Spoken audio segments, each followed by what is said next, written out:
بسم الله الرحمن الرحيم.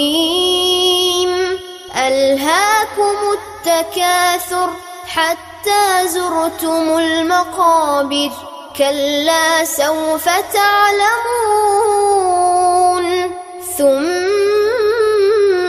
كلا سوف تعلمون، كلا لو تعلمون علم اليقين لترون الجحيم ثم لترونها عين اليقين ثم لتسألن يومئذ عن النعيم.